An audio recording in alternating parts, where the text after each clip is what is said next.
Hi, and welcome to Enchantment of Eternity's episode by episode review for Lost Season 2 Part 2. This video is part of a series of videos where I cover every episode of Lost in parts. This video is part 2 of my coverage of Season 2, where I cover episodes 9 through 16 of Season 2 of Lost. So I have to start with a spoiler warning for Lost up to Season 2 episode 16. If you haven't seen up to this point, you will not want to watch this video, otherwise some things will be spoiled for you. However, if you haven't seen beyond that point, not to worry, this video will not contain spoilers beyond Season 2 episode 16. However, I will have a spoiler section at the end of the video for those who have seen to the very end of Lost, but I will give a proper spoiler warning before doing so. So, the mid-season of Season 2 is pretty strong, with one major exception. This run of episodes is pretty good, presenting strong character stories while pushing the overall mythology nicely. In terms of storytelling, this is where the season kind of plateaus. In the first 8 episodes, we're introduced to the Hatch and the mysterious Button, into the tail section survivors, and seeing the difficulties of them integrating into the main camp. And this part kind of just deals with things as normal now that the tail section is integrated. The group has gotten used to having the Hatch around. So this section is mostly a slow burn that deals with life as normal for the survivors, which I think is totally necessary. Further, the way it slowly teases the others throughout this set of episodes is amazing. I would argue that this is a case of less is more, and that when we do see and find out more about the others in future seasons, it doesn't work as well as it does here, as there's a great air of mystery and intrigue surrounding the others in these episodes, and this is lost when we find out more about them, but here it is extremely creepy and immensely engaging, from Mr. Friendly appearing and telling John, Jack, and Sawyer to go home, to the creepy flashbacks we get with the Ethan and what he did to Claire when he abducted her, to the mysterious Henry Gale, who may or may not be one of the others. It all works extremely well, so even though arguably not much happens or is revealed in these episodes, and they are mostly a slow burn, but it has amazing at building tension and is really in a really creepy way. And then, of course, as we also get great character building stories, it reminds me of why Season 2 is my favorite season of Lost. So anyway, let's jump into the episode, starting with episode 9, What Kate Did. So as the title promises, this is the episode we finally found out what Kate did to become a fugitive. This was a major mystery tease throughout Season 1, but never really answered, as we knew she was a fugitive on the run from the law, but we didn't know what her initial crime was. But here we finally see that she had killed her abusive stepfather, who was actually her real father, but whatever. And he wasn't abusive toward her, but he was toward her mother, so she did it for her. Made it look like an accident and took out an insurance claim so her mother would benefit, but instead her mother turned her in.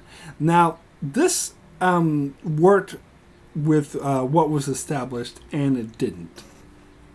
Kate, at one point when talking about why she was a fugitive, said, "What I supposedly did." But there's no supposedly about it. She did it. Although the obvious excuse for that is that she was just lying when she said that to make herself appear more innocent. But it fits with how her mother was terrified of her when she was in the hospital, even though Kate loved her and just wanted to reconnect. And it fits with her character and how she was established. I like the fact that they didn't go to the wrongfully accused route and made it like 100% clear that she was in fact guilty, no question.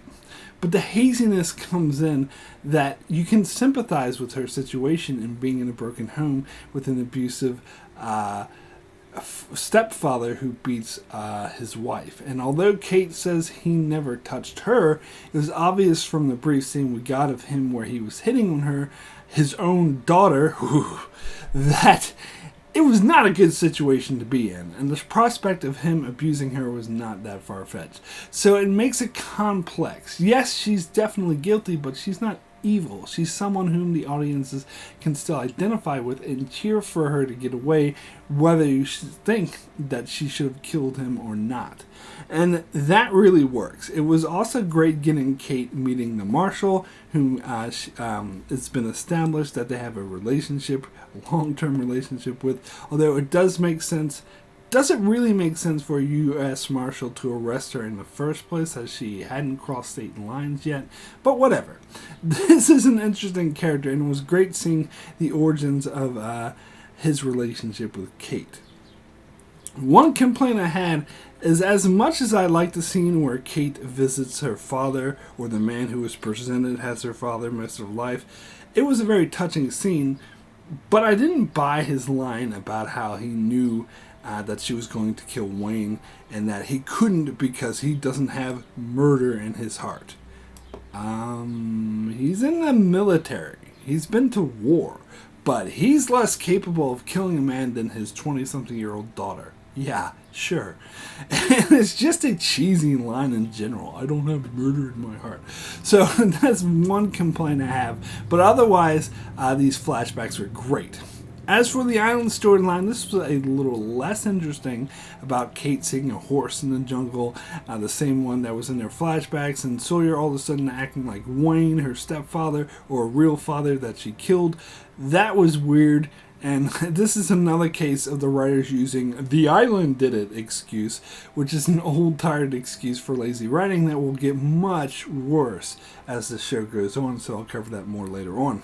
But on the other hand, it was good getting to see the aftermath of the two groups of the Flight A-15 survivors coming together, Mr. Eko and Michael finding out about the hatch, and Ana Lucia being an outcast, Jin and Sun finally getting back together, the whole thing of Hurley giving Jin the thumbs up scene, that was really cute.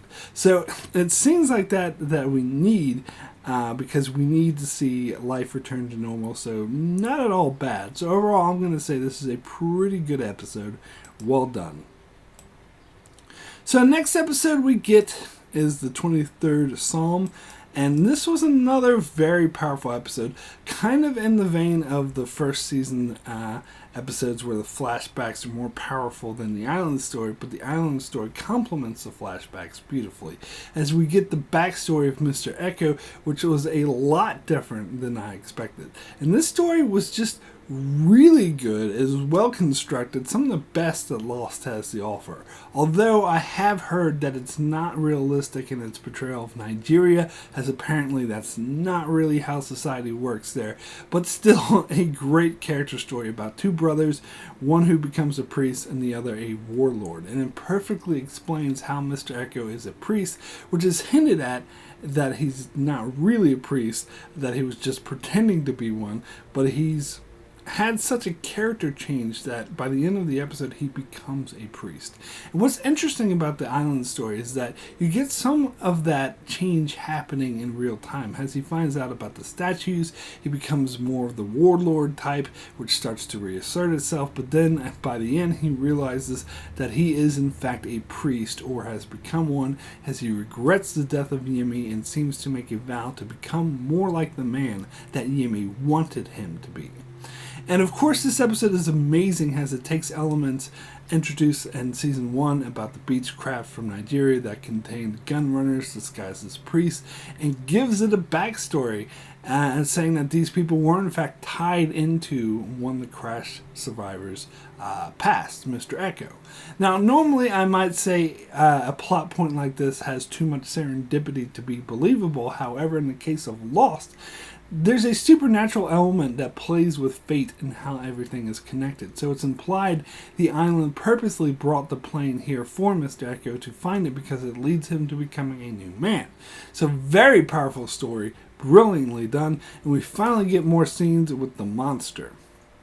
Now, we did see it in its smoky form already in Exodus, but this scene shows a lot more of it and really establishes it as the smoke monster, and we see it as it stares at Mr. Eko. It takes elements of his life, as you see flashes of Eko's past reflected in the smoke. The showrunners described it as the monster downloading the information from his mind, Really interesting stuff. We also get more into Charlie's story where he had those statues full of heroin with him, and Claire finds out about it and kicks him out, which isn't handled that well in the future, but I'll get to that shortly. But overall, really, really good episode, powerful episode. So next episode is the hunting party. So this builds off a plot element introduced in the earlier episode where Michael starts communicating with someone over the computer used to push the button right after Mr. Eko and Locke watched a film from the Dharma Initiative guys strictly forbidding using the computer for anything else other than pushing the button. And so Michael is under the impression that he knows where to find Walt, so he steals some guns and locks Jack and Locke in the armory. Luckily, Sawyer and Kate show up to the hatch before the timer expires, and Jack, Locke, and Sawyer elect to go after Michael, and Jack, being a dick for some unknown reason, forbids Kate to go with them, and she of course goes anyway, and this will become a long-running cliche of the show. But honestly, I don't really get why Jack is being so insistent that Kate not go. She's been on plenty of quests with him before, like when they chased after Ethan when he abducted Claire and Charlie, and on the quest to get the dynamite to blow open the hatch, so why all of a sudden he's not cool with it, I don't know. It kind of carries on the tradition from Exodus of why he didn't want her to carry the dynamite but it takes it to a new height. And the only reason for this I can tell is for the purposes of the plot. But anyway, this episode is interesting, although it does bear a very close resemblance to All the Best Cowboys Have Daddy Issues, how it focuses on Jack, Locke, and a few others running in the jungle chasing after someone having to do with the others, while we get Jack's flashbacks. But what really saves this episode to me is the ending scene where Mr. Friendly and the others encounter Jack, Locke, and Sawyer, and they have a campfire talk. This scene was absolutely brilliant, and it had that mysterious element of creepiness that the season pulled off so well, and that really sparked my imagination. Now, I can understand those more interested in answers might not appreciate this scene as much, as it doesn't really give any answers, as we don't find out what happened to Michael. But I don't think that's necessary, as it adds beautifully to the mysterious and menacing nature of the others, and I think it adds a lot to the show. And it just I remember watching this episode for the first time, I was like really intrigued, and my mind exploded with all this fascination and wonder about who these others really were. And of course, Mr. Friendly gets Jack and the others to stand down by threatening to kill Kate, who they captured because she was following them. And Jack gets pissed off at Kate for doing this, but really, it's his fault for forbidding her to go in the first place. The flashbacks in this episode were okay, I guess. They didn't really fit in with the rest of the episode that well, and I found the story of the Italian man coming to Jack to perform a miracle kind of boring, but I did like the element of Jack's dying marriage, as that portrayal was extremely realistic, and the ending scene where Jack's wife left him extremely powerful and helps explore Jack's mindset. Great scene. So overall, pretty good episode. Okay, so next we get into Fire and Water. And at the start of the video, I mentioned this batch of episodes were pretty good with one exception. This is that exception. My brother Abkin Tomko named this the worst episode of Lost. I named it the second worst episode of Lost on IMDb. This is the second lowest rated episode of Lost. So my point is, not a good episode, pretty universally agreed upon. And indeed, this episode is painful to watch as it focuses on Charlie getting a religious vision from the island, telling him to baptize Aaron, so he goes on a quest to do so. What? And then the episode ends with Claire baptizing herself and her baby, even though Charlie was being a creep who kidnapped her baby. This will have absolutely zero effect on the rest of the show.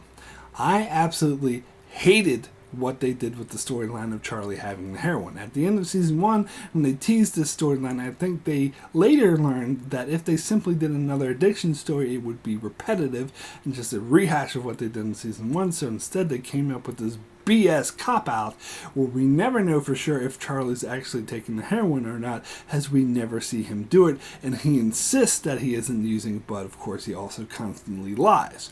Therefore, we don't know if the visions he's experiencing are legitimate visions from the island, like he claims, or just drug-induced hallucinations. I mean, there's sometimes when Lost uses ambiguity correctly. This most certainly is not one of them. Plus, I absolutely hated what they did with Locke in this episode, as they turned him into a giant asshole. He was acting completely out of character and just being a dick to Charlie the whole time. Contrast with that, with how he behaved in the episode The Moth, when he knew for certain that Charlie was addicted to heroin and wanting another fix. This time, he didn't even know for sure, but instead of trying to be understanding, he treats him like a piece of shit, moves in on his girl, and then beats the crap out of him at the end. Now, granted, what Charlie did was clearly unacceptable, as he started to fire as a distraction to kidnap Claire's baby to dunk her in the ocean in the middle of the night. But if he was really using like they suspected that he was, then they should have been more understanding of the state that he's in. Particularly Hurley, who's always been portrayed as Charlie's best friend, and all of a sudden in this episode he's treating him like dirt. By the end of it, I found myself hating Locke and was happy when he got his comeuppance in the next episode. Now, the flashbacks weren't really horrible. I think a lot of people look at them more negatively because they're coupled with a really bad episode. But taking it out of context, if these flashbacks were in a better episode, they might be passable. Not great, but acceptable. As it is interesting to see Charlie in his heroin-addicted state, something we didn't really get in the flashbacks in The Moth, and his reaction to his brother and how that affected him. But then again, like the diaper commercial, that was stupid.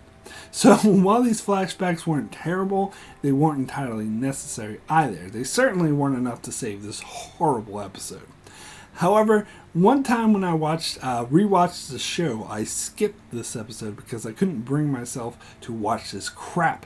But I regretted doing so because there are some character scenes in this episode involving other characters that I really liked, such as Hurley crushing on Libby. I particularly liked the scene where Sawyer pressures Hurley to make a move on Libby, and then he calls out to Libby and then immediately goes into his tent to make it look like it was Hurley who called out to her, and Hurley just sits there with a goofy smile and gives her a goofy wave.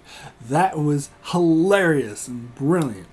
Plus, we get the laundry scenes with them that start to hint that Libby seems familiar to Hurley. We get some good scenes with Jack and Ana Lucia building their relationship, which I really appreciated, particularly when they talk about Kate and Ana Lucia asks Jack if he's hitting that. And he's like, no, I'm not hitting that. That was hilarious. So these scenes don't save the episode from being horrible, but it does save the episode from being the worst of the show, in my opinion, as these scenes are good. There's an episode in Season 3 that has absolutely no redeemable qualities whatsoever that I think is more qualified to be the worst episode of the show. Those who've seen the show already surely know which episode I'm referring to, but for everyone else, don't worry, I'll get there eventually. But as for Fire and Water, horrible, horrible, horrible episode. So next episode is The Long Con, which is a great episode. This is an example of a really good episode that does essentially nothing to push the overall story forward, but is still great as it delves deeper into the characters. It does a lot to push the characters forward, particularly Sawyer. And this is a brilliant use of the flashback format, as the flashback and the island storylines can gel so nicely to tell an engaging story. Well, where Sawyer ends up conning the viewer as well as the other characters. As on Island, we're introduced to a story of Jack and Locke having a power struggle, and at the heart of the struggle is the guns, where it becomes apparent John doesn't see why he needs to share power with Jack, and Jack is used to being the de facto leader of the camp and sees Locke's power lust as a threat. And of course, Sawyer, being the con artist, sees this power struggle as an opportunity. Now, again, this episode is structured brilliantly, as in the flashbacks we see Sawyer try to swindle a woman, Cassidy, but he gets caught and called out by her, but eventually they form a romance based on conning people where he teaches her how to be a con artist. While on the island, we get a similar connection between Sawyer and Kate, and Sawyer points out to Kate that Ana Lucia is making her a con to play for the possession of the guns. I like how the lines were even similar. Whereas on the island, Sawyer says it's all in the details, Freckles. While in the flashback, while talking to Cassidy, he says it's all in the details, Dimples. Nice juxtaposition. But of course, where this episode really flourishes is when we learn that Sawyer is conning Kate, and Ana Lucia isn't making a play for the guns. He just used that, Sawyer just uses that to make his own play for the guns, where he manages to steal all the guns. And I love how when Sawyer shows up with the guns at the end, when Jack and Locke are fighting over the guns, Jack is like, "You gave the guns to Sawyer?" And Locke's like, "No, I hid them." And then Sawyer says, "That's right, Jack, he's just as dumb as you are." And that was brilliant. Is interesting because it goes back to the gauntlet that Jack threw down at the start of the episode by taking Sawyer's pills, and he points out that Sawyer points out how they stole his whole stash while he is away, and Sawyer warns Jack to put the pills back or else, but Jack just ignores him. He's like, "Are you threatening me?" and just walks off with the pills, which leads to where Sawyer gets the better of Jack and Locke by taking possession of the most precious commodity on the island. Brilliant. And what's interesting is that Kate wasn't the target. She was just a tool that Sawyer used to achieve his goal because he knew her so well and knew how to manipulate her. This, of course, is coupled nicely with the flashback story where we see Sawyer is actually conning Cassidy, and because he falls in love with her, he threatens to back out, which his partner isn't too happy about, and so his partner threatens to kill both of them. So then we then see him go to Cassidy and apparently warn her about his partner coming to kill them, and he promises to run away with her, but that too is just a con that he uses to steal the money from her without her noticing, showing that he has no redeemable qualities, or at least that's how he sees himself. It has more to do with his own low self-esteem and how he feels he can never be a good person, so he defeats he realizes he thinks he can never be a good person, so he defaults to using people to get what he wants. Really interesting and brilliantly constructed. And of course, the extra reveal that Charlie was his partner in crime, and that's how he managed to pull off the con, which required him to be in two places at once, and that was because Charlie was helping him because he wanted to get back at Locke, which honestly I can't blame him for. In fact, I actually cheered that Charlie got back at Locke. Interesting, considering what they did together by all accounts was despicable. So overall, I think this was a pretty amazing episode. So next episode is One of Them, the episode in which we meet Henry Gale, a very interesting character, an extra element that adds a lot of intrigue to the story where it really starts to pick up again. So I like the Sayid and Rousseau connection, how when she captured a man in the jungle, she was convinced that he was one of the others. She goes to Sayid because she knows that he's a torturer and a skilled interrogator, and that's what she needs. One thing, though, I found was a bit inconsistent was how at the start, Sayid was very much against what Rousseau did by tying him up and goes as far as to untie him and let him go. But by the end of the episode, he's beating the shit out of him for pure enjoyment of it and goes as far as to lock Jack out of the armory so he can do it. I find that a bit inconsistent. Also in the episode, it's all about torture. They never bring up the fact that torture has been proven to be a failed, flawed method to gain information or determine the truth, which is ultimately the goal here. Everyone seems to assume that torture is the only way to get the truth, which studies show isn't actually the case, but as an episode itself, it did an intriguing element into the show with the mystery of this person, Henry Gale. Is he telling the truth or not? So you don't know who to side with, because it all depends on if Henry is lying or not. If he is, then you side with Sayid. If not, then you side with Jack. But I do like how this displays Sayid's ability to determine the truth, which was displayed in season 1, as he knew when Locke was lying, and he wasn't so. So he was able to determine when Locke was lying or not. So this time, it kind of skews the opinion of Sayid. At least it did for me. So it was nice. It was a nice little struggle. Plus, Ben Emerson is amazing as Henry Gale. There are a lot of nice subtle touches in there, as when Sayid is being dragged away from beating him, he shoots Sayid a kind of smug look. Now, that doesn't necessarily mean that he's another, but it was a really nice touch. I also like how Sayid goes to Charlie for an ally, because Charlie remembers what it was like to be attacked and almost killed by the others, and that was great. And the flashbacks in this episode were interesting too, as it was great seeing Sayid during the Gulf War and seeing the origins of how he learned to torture, and it was interesting, and it went really well together with the island story, as in both cases he tortured someone because it was personal. And and also Kate's dad from her flashbacks for a few episodes shows up. The guy who said that he didn't have murder in his heart. Here he is fighting in a war. Anyway, pretty good episode. Pretty powerful stuff. So next we get Maternity Leave, which I think is a criminally underrated episode. I looked it up on IMDb, and it's pretty average, and the reviews are kind of meh. But this has always been one of my favorite episodes of the whole show. I've always put it in like my top 20 best episodes.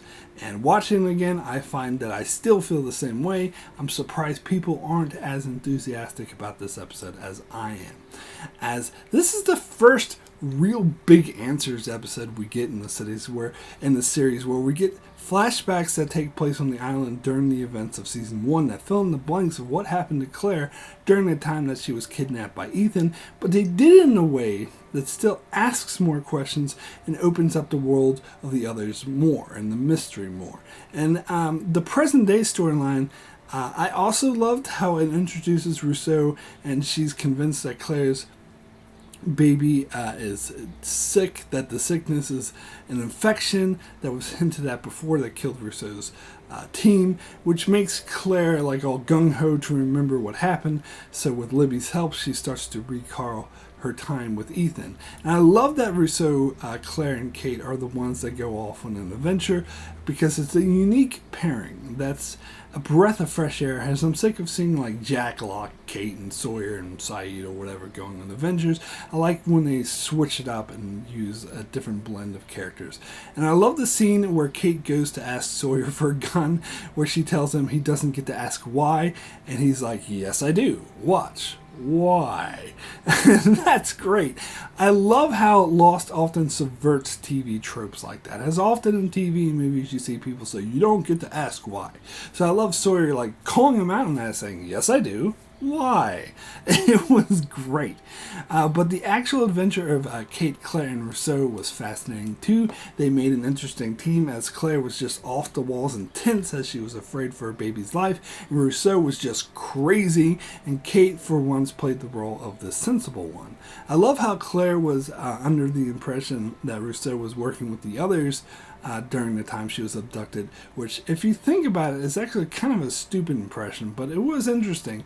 And when she said that Rousseau was able to spot that she was lying about them remembering everything, and she yelled at her, to which Kate threatened her with a gun, and Rousseau responded by just walking right up to the gun, like putting it right against her chest and saying, do it, please. I love that scene. That is amazing. It's crazy. And just seeing the journey that Claire goes through as she's exploring the emptied out Dharma medical station, intercut with her regaining memories of being there, was just creepy. And I love how instead of flashbacks, they're shown to the audience Instead of doing just flashbacks that are just shown to the audience, we actually see the memories as Claire remembers them, which is interesting as we see what her experience was like with Ethan. Now, what's obvious in these scenes is that Claire was clearly drugged, as she's like giggly and she's like tripping over herself and she seems really out of it. And when Ethan gives her water, she complains that it's sour, but Ethan was like, "Oh, really? I didn't know." But it's obvious that he's lying. So this would be in line with what we saw of her in season 1 when she returned. As I explained when I reviewed that episode, it seems like she was having a massive hangover. So it's clear that she was heavily drugged when they had her, and this would explain why she lost her memory of that time. And I'm sure it had something to do with the drugs, by design most likely. I would also say the drugs were designed to make her more compliant and more friendly to the others, as she treated Ethan like a trusted mentor or a friend, and even wanted to go as far as to give her child to him. Now, it's hard to say how much of what Ethan said was lies or not. I get the impression when he told her whether or not she gave up the child was all her choice was total bullshit.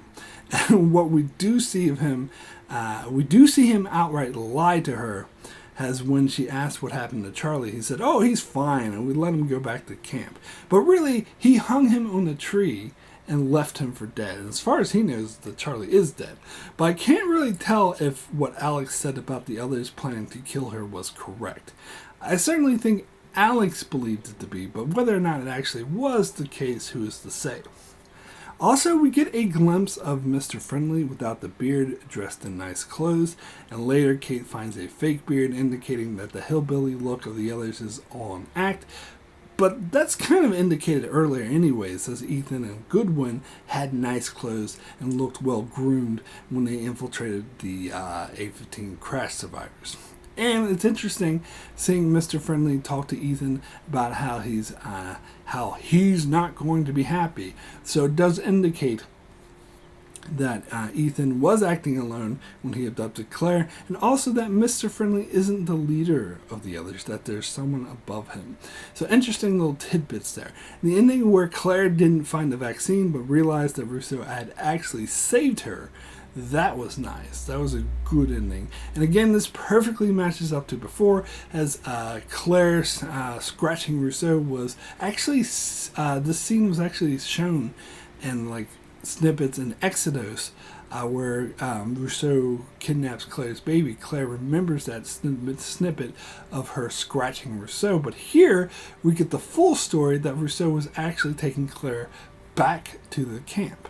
And more importantly, we see Rousseau's missing daughter, Alex. And this was just a great, creepy scene when Rousseau leaves at the end, saying that Claire wasn't the only one who didn't find what she was looking for.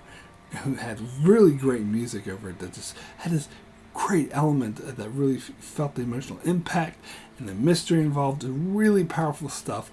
Moves me every time. So I love this episode, and I still insist that this is one of the best of the entire show.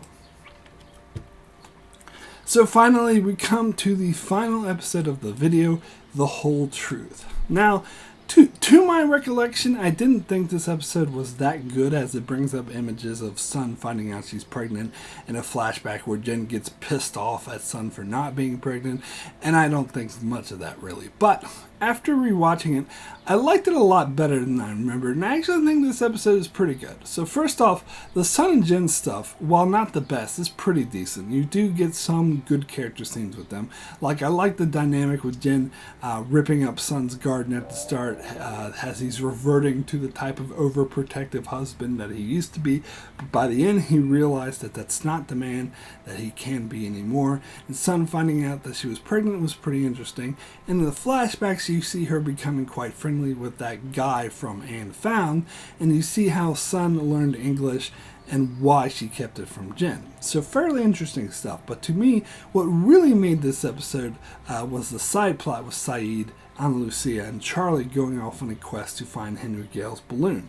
I love this stuff. So first off, as I just mentioned, I like when we get adventures of groups of different players, people that don't like strike out on their own enough. So essentially, not Jack and Locke. And I think this is a really interesting pairing. Indeed, has Sayid and Ana Lucia, of course, have bad blood, but both share a hatred of the other, so that puts their interests aligned. Plus, I absolutely loved the scene where Ana Lucia apologized to Sayid for shooting Shannon. That was quite powerful. And the next morning, when Sayid was watching her sleep, almost seemed like there was a romantic connection brewing there. And I like the inclusion of Charlie. It builds off of Sayid going to Charlie at the end of one of them, because Charlie was personally affected by the others. So this group includes 3 people who have personal stake in the conflict with the others. Also, Charlie brought a sense of comic relief to the group. I thought really worked. I particularly liked the scene where Ana Lucia spots Charlie's gun and asks him to give it to her, and he starts to hand it to her, but then fakes her out and gives it to Sayid instead. That was great. And we have to talk about this ending with Henry Gale.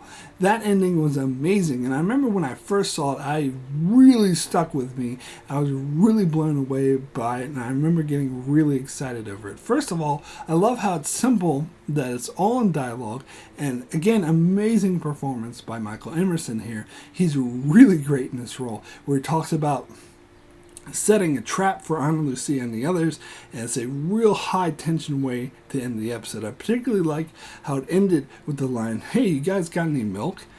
Just the way he said it was a beautiful way to end the episode. So although I wouldn't say this is one of the best episodes, it was still pretty good. So, that is it for the spoiler-free section of this video. Be sure to check back here in 2 weeks when I cover the rest of Season 2 of Lost up to the finale, Live Together, Die Alone. In the meantime, you can check out my channel for more videos on other shows like Star Trek, Game of Thrones, The Expanse, and more. So be sure to subscribe so you can keep up with all of that. Thanks a lot for watching. But if you have seen all of Lost all the way to the very end, you can stick around for my spoiler section, which begins now. So let's start with what Kate did, where we get a scene where Mr. Eko reveals he found the missing piece of the film on the hatch that the tailies were on the other side of the island, and they watch it to see Marvin Candle warning not to use the computer for anything else other than pushing the button. So looking at this in context after seeing the end of the show, the whole sequence screams of contrived writing done purposely for purposes of plot. In other words, there is no in-universe reason for these events to occur. The only reason they occurred was that so the writers could ominously foreshadow that talking on the computer was a bad thing right before Michael gets a message on the computer. Logically, I think of no reason on why anyone would want to cut out that piece of film and hide it in the book on the other side of the island. It makes no sense whatsoever, and it's not even an important part of the film. On top of that, there's absolutely no reason for Marvin Candle to give such a stern warning about using the computer to communicate. I mean, I guess he could be worried about it fucking up the computer that's designed to release electromagnetism, but I already talked about how it was so stupid for them to be so vague about it in the first place. A failure to push the button means the end of the world. I mean, at this stage, the Dharma Initiative still had control over all the stations, so they wouldn't be concerned about the others, or hostiles as they call them, tricking people with the computer like what happens here. So I don't know. I think this is a clear-cut case of things happening because it's convenient for the plot of the episode, and no more thought was put into it than that, which unfortunately happens a lot on Lost. So next episode is the 23rd Psalm, so let's talk about the smoke monster. So after seeing the whole series and how it played out, the reasoning for Mr. Eko's encounter with the smoke monster is that he was trying to determine, the smoke monster was trying to determine if Mr. Eko was a candidate, and that's why it was downloading images of his past that he was looking for Jacob. And in season 3, when the smoke monster killed him, it's because he determined that he wasn't a candidate. Although this is contradicted by the fact that his name appeared on the Lighthouse list, meaning that Mr. Echo was a candidate. Now, I heard a fan theory that Jacob scratched his name off the list, making him not a candidate after Mr. Echo refused to repent for his crimes, and that's why the monster was able to kill him. But I'm sorry, that theory reeks of fansplaining to me. The real answer, of course, is that they hadn't thought of this yet. In fact, I'm fairly certain that even in this episode they hadn't come up with the idea of candidates, and that's something that would retroactively be added in later to explain this. And it was their original intention to keep Mr. Echo around for much longer, but they had to improvise when the actor didn't want to do the show anymore. Which is the real reason why the monster killed him, but I'll get more into that when I get to season 3. So, next episode is The Hunting Party, and I'll get all up in the revelations of this episode, and the next video has it explained there, so no reason to touch on that here. So instead, I'm going to talk about Geronimo Jackson, as this was the first mention of them here. They are a fictional band from the 70s that the show created. First mentioned in this episode, they were referenced a lot more in season 5, where I do believe the show even created some fake websites about them. And in season 5, they featured a song by Geronimo Jackson, Dharma Lady, which was actually a song by the modern band with a classic rock sound, The Donkeys, where they took a song of theirs called Excelsior Lady and just changed the lyric to Dharma Lady. Kind of silly, but kind of cool. So next episode is Fire and Water, so let's talk about Libby and Hurley and how it's beyond obvious that Libby's hiding something when Hurley says that he recognizes her.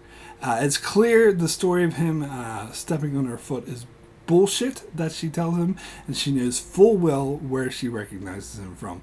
Now in the episode Dave, it's revealed that she was in the mental institution with him, but it seems that there's a bigger reason of why she'd want to hide this from him, and I'm sure that's what the intent was when they wrote this episode, but later the actress who played Libby would get a DWI and apparently was difficult to work with, so they'd kill off her character when they weren't planning to. But I definitely think there was more planned than her simply being at the mental institution, because she's obviously hiding a lot more in this scene, but that's just what I think. So next is The Long Con. As much as I'd like this episode, don't really have much to say about it in regards of spoilers, so I'll just move over to the next episode, which is one of them. So let's talk about Ben and Rousseau. As I'm sure many of people have already pointed out, because it's completely obvious that this scene is totally inconsistent with what is revealed later. And I'm referring to the fact that in season 5, Ben is shown taking Alex from Rousseau, where they have a clear interaction where Ben tells her if she hears whispers to run the other way. Now, first off, this scene is inconsistent with season 1 as well, as Rousseau clearly said that she didn't see who took her baby. But it is also contradicted here, because if Rousseau saw Ben take her baby, she would recognize him here and wouldn't just give him over to Saeed, and she would know full well that this is the man who took her baby. I don't care if it's been 16 years and that she only saw his face briefly. She most certainly would remember the face of the man who kidnapped her daughter, and she would definitely recognize him. So I gotta call inconsistent writing on this one.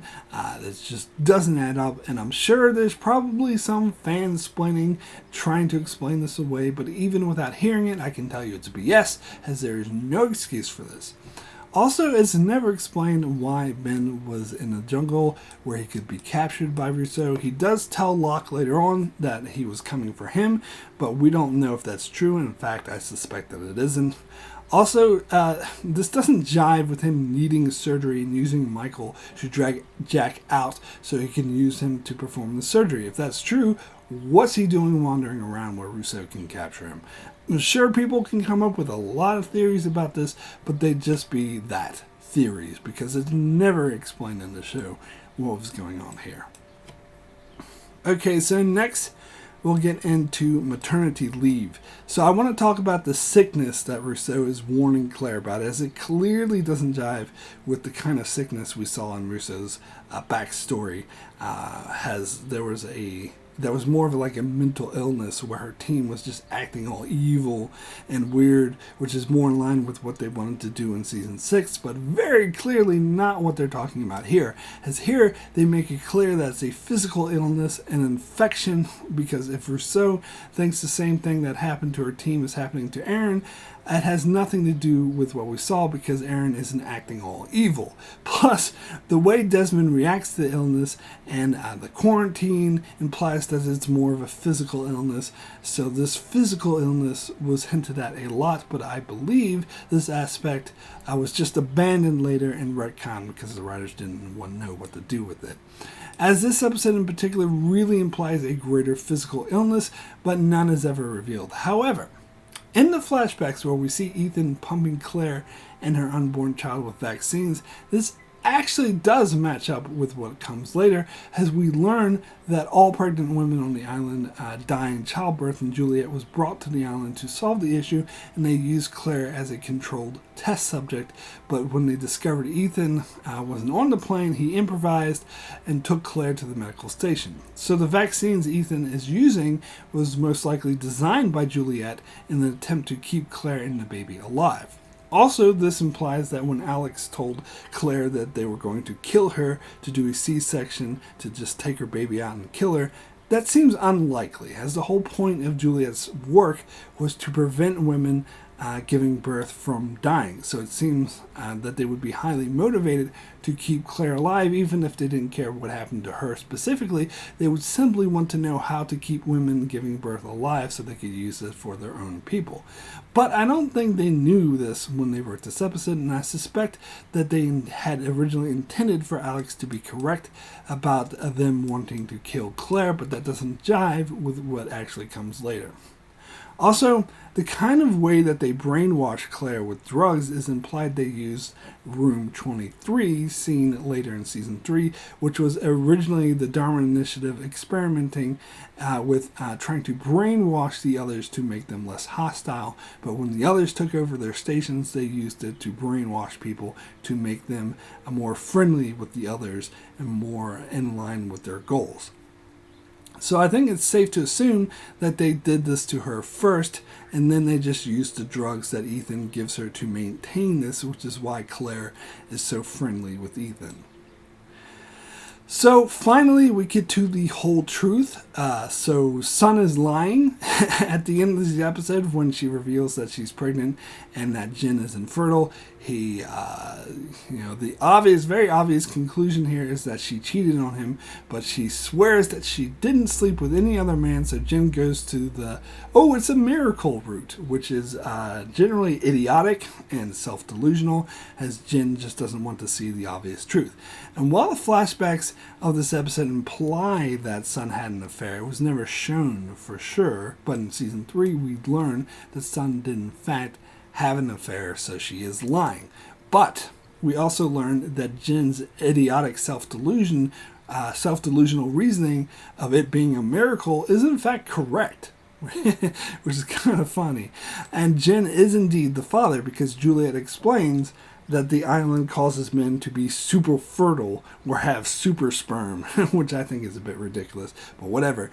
But now, regarding Henry Gale or Ben's statement about setting a trap for Ana Lucia and Saeed, we learned that this isn't true, and that he was just hoping that they would find the balloon and buy his story, so he can embed himself in their camp, which may have been his plan all along, but again doesn't really fit with the storyline of using Michael to capture Jack to do surgery on Ben.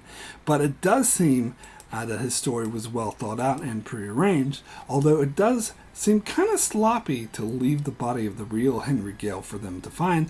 Maybe they were betting that they wouldn't go as far as to dig up the grave. So that explains why there wasn't a trap, because the point was to embed Ben in with the survivors, not to capture Ana Lucia, Saeed, and Charlie, 3 people who are established that the others do not want. But the question then becomes, why did Ben say the story about it being a trap? Seemed like it dumb move, as all it does is make Jack and Locke a hell of a lot more suspicious of him when it seems contrary to his plans of embedding himself in their camp. I guess the explanation for this could be that Ben let his ego get in the way, and he saw a way to fuck with Jack and Locke because he's sick of them having the upper hand, and it's a way for him to get revenge on them for treating him so poorly, which I can buy, but still, either way, it was a really dumb move. Anyway, that's all I have for spoilers, so I'll see you guys in 2 weeks for part 3 of my coverage of Season 2. Take care.